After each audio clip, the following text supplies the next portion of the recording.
Halo friends, kalau kemarin saya sudah review tentang sepatu Eiger Pollock 2.0 ukuran 43 warna bronze, sekarang saya akan review produk carrier saya yaitu Eiger Equator Track 65. Apakah benar-benar nyaman? Cek video sampai selesai. Dan informasi penting buat teman-teman, kalau saya review barang atau review produk alat pendakian itu yang pertama adalah kenyamanan. Apakah benar-benar produk ini nyaman sekali untuk digunakan alat pendakian atau tidak? Yang kedua adalah fungsinya. Fungsinya di sini apakah benar-benar berfungsi saat hujan ataupun saat musim panas dan lain sebagainya. Seperti kemarin saya review tentang Eiger Pollock sepatu, yaitu di tulisannya di sepatu itu ada tulisan waterproof teman-teman. Jadi saya langsung coba di tanaman hidup itu sampai ke masuk airnya dan sampai berlumpur, itu sampai saya cuci 2 kali itu juga masih sedikit kotor. Jadi saya mau cuci itu pun sekarang nggak usah lah, nanti dulu saat mau mendaki gitu. Jadi benar-benar yang pertama adalah kenyamanan sama fungsi, dan berfungsi baik apa tidak. Dan di sini saya ada tasnya yaitu Eiger Equator. Ini kotor teman-teman. Kotornya di sini karena memang saya gunakan saat mendaki 6 hari 5 malam di Gunung Argopuro. Waktu itu kena hujan juga dan ini kena getah pohon. Saya tidak pakai rain cover karena saat mendaki kalau pakai rain cover itu feel-nya itu kurang sekali. Jadi saya tidak pakai rain cover. Mungkin ada beberapa momen saat hujan saya tutupi sama di jas hujan. Mungkin kalau teman-teman lihat di video saya di Instagram itu saya tutupi sama jas hujan. Dan kalau untuk saya review produk atau review barang, di sini saya tidak akan mendetail bahan ini terbuat dari apa, terus dari apa. Yang penting itu yang tadi, yaitu nyaman sama fungsinya saja. Kalau yang di sini saya sebutkan bahwa bahannya itu dari nilon. Kalau sekilas orang awam kita menilai tas atau apa tidak, sekali menyentuh pun kita sudah tahu apakah ini tahan air atau tidak. Kalau yang dari Eiger ini dia sedikit tahan air, sedikit ya teman-teman, karena kemarin saya pakai di waktu pendakian itu masih dalamnya masih basah, padahal dalamnya itu saya kasih kantong plastik. Jadi saya kantong plastik yang lebar seperti kantong plastik yang buat kerupuk itu, kalau yang di desa-desa, nanti baru masukkan barang-barang alat seperti kaos, tenda dan lain sebagainya, itu masih basah kemarin. Jadi kalau saya bilang tas ini waterproof itu kayaknya sedikit kurang ya, karena memang curah hujannya juga cukup deras kemarin. Dan yang saya suka di sini adalah di dalamnya dari tas ini itu ada sekatnya yang di paling bawah. Bawah di sini itu ada sekatnya.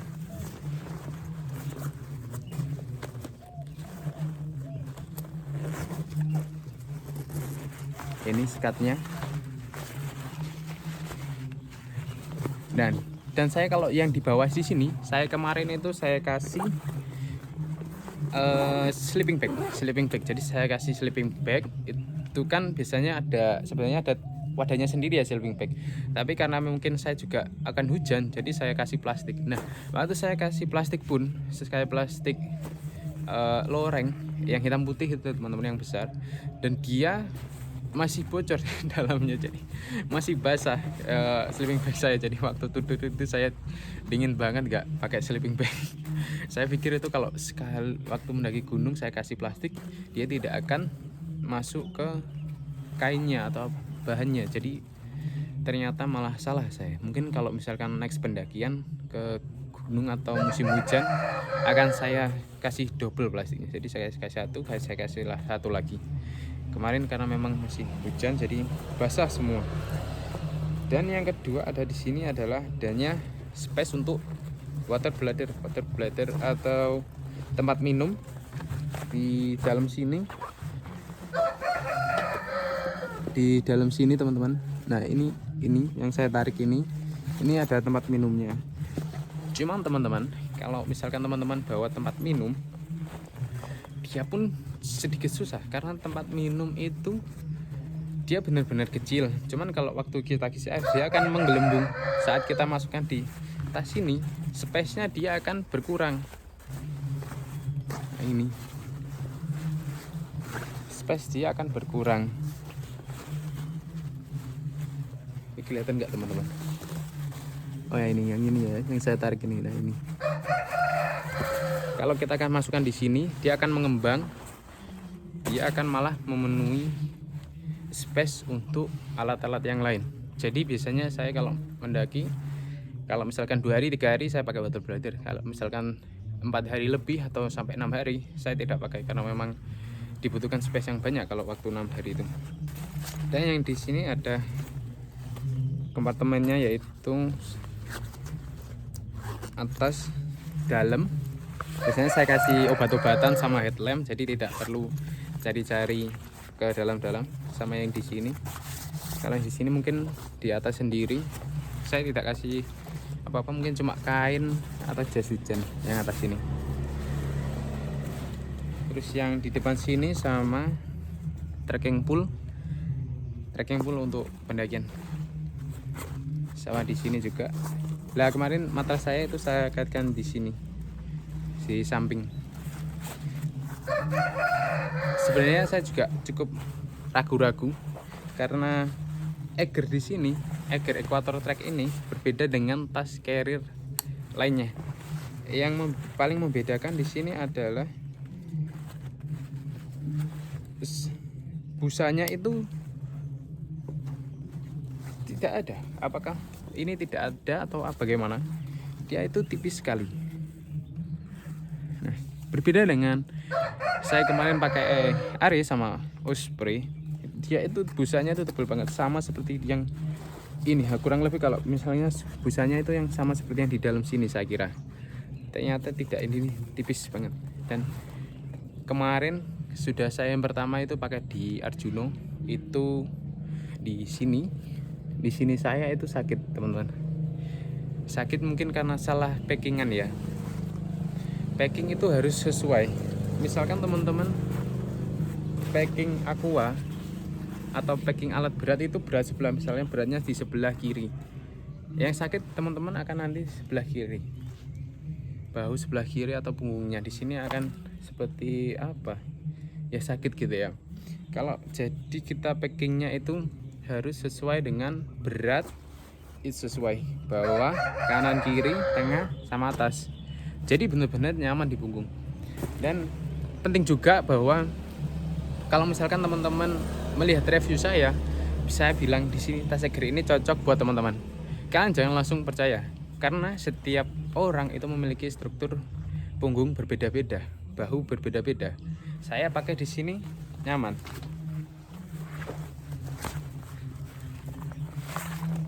Belum tentu teman-teman pakai bakalan nyaman. Itu yang harus di garis bawah, itu poin penting teman-teman. Jadi kalau misalkan teman-teman mau beli carrier, beli tas, itu lebih baik datang ke store-nya langsung. Di sini saya tinggi 173 sama berat itu 70. Jadi cocok di saya. Tapi kadang memang di sebelah sini itu sakit teman-teman. Ya mungkin karena packingannya saya salah. Tapi kalau yang di Argopuro kemarin itu nyaman. Selama 6 hari 5 malam itu nyaman. Kalau yang saya salah itu waktu saya isi water bladder sama saya pakai di Arjuno, padahal cuma 2 hari 1 malam sakit di kiri saya kalau nggak salah. Terus sama yang paling enak itu torsonya ini bisa diatur. Ini mana ya? Nah ini torso yang ini bisa dibuka. Nah nanti teman-teman ini diambil, dikaitkan di sebelah bawahnya, ini bersafnya ini. Tapi kemarin saya paling pakai di sini, sudah nyaman sih sebenarnya teman-teman. Cuman yang agak berbeda sebenarnya saya takut ininya saja. Sebelum saya pegang Eiger Equator Trek 65 itu ininya busanya itu nggak ada busanya malah. Atau busanya ini ya ini busanya itu agak keras, beda sama busa yang tas lainnya, dia malah empuk yang Ares Osprey tadi. Sama yang paling enak itu kalau pakai Equator, di depan sini, di punggung sini itu kita bisa kasih snack-snack kecil atau mungkin ada smartphone dan lain sebagainya. Di sini juga trekking pole tadi. Tapi yang paling nyaman ya kemarin di Argopuro 6 hari 5 malam. Kendalanya apa? Kendalanya itu capek banget tapi capeknya itu masih manusiawi, nggak sakitnya di sini nggak. Jadi benar-benar di seluruh punggung. Jadi tidak menyebar, tidak sakit sebelah kanan kiri, tidak, jadi benar-benar di punggung semua itu sakit banget.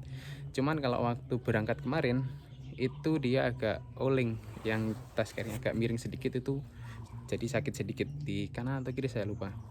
Waktu saat pendakian pun nyaman juga teman-teman. Jadi kalau misalkan teman-teman bingung mau cari carrier apa ya, Equator atau Eiger ini sih sebenarnya. Tapi cuman kalau yang di Eiger ini kan yang ukuran 65 itu kan jarang sekali ya. Kebanyakan itu 40, 45 sama 75. Kalau yang 65 Equator Trek sama Excelsior ya teman-teman. Kalau untuk saya laki-laki ya, kalau yang untuk perempuan mungkin 45 saja sudah cukup. Kalau yang paling cocok kalau untuk pendakian ya ini yang paling lama, mungkin saya bisa pakai kalau 6 hari itu sudah maksimal. Kalau misalkan 2 hari 3 hari teman-teman isi bebas saja, water bladder pun boleh, terserah buat teman-teman, karena memang space-nya dia kan lebih banyak sekali. Kalau yang dibuat untuk cewek ini tidak cocok karena memang ini untuk desainnya untuk laki-laki. Kalau yang cewek mungkin Eco Savior yang 45 itu pun kayaknya sudah terlalu besar. Cuman kalau buat solo hiking ya yang 65 atau 60 ke atas, karena memang bawaan berat gitu ya. Mungkin kalau next video saya akan kasih tutorial cara packing yang benar atau yang nyaman, jadi tidak sakit di bahu sini. Dan inti dari Eiger ini, review Eiger ini, intinya nyaman sekali buat teman-teman, worth it dibeli. Oh ya, ini informasi juga bahwa Eiger Equator Trek 65 ini sudah tidak diproduksi lagi teman-teman. Saya tahu kemarin saya juga tahun lalu itu kerja di Eiger ya, cuma beberapa bulan, dan saya tanyakan memang stok dari Eiger ini kosong benar-benar kosong. Mungkin karena di sini Eiger lebih fokusnya ke produk-produk lifestyle, bukan dari mountain atau untuk mendaki. Jadi kalau misalkan teman-teman lihat Eiger di sini kok kebanyakan seperti lifestyle, mungkin kayak baju-baju tren masa kini, tas masa kini, tas yang sekolah, dan kain-kain atau celana baju. Ya memang fokusnya mulai di situ. Kalau untuk mountaineering itu sudah jarang sekali untuk mendaki. Mungkin kalau yang di seri Eiger tasnya ini pun kan sedikit pilihannya. Kalau enggak Equator Trek ya Excelsior yang 60, 65. Kalau yang pilihan 40, 45 itu banyak sekali. Jadi perlu digarisbawahi ini sudah tidak diproduksi lagi ya. Dan saya kira ini untuk pendakian nyaman sekali, dan di sini juga ada rain covernya, nyaman sekali buat teman-teman pakai. Dan mungkin next video buat teman-teman kasih saya saran untuk review apa. Yang pastinya saya akan kedepannya saya akan kasih tutorial cara agar teman-teman itu bisa nafas saat mendaki itu tidak mudah capek. Mungkin next video seperti itu, sama nanti cara packing juga itu yang benar atau bagaimana gitu ya. Sampai jumpa teman-teman. Ada kurang lebihnya jangan lupa komen di bawah dan jangan lupa subscribe, oke?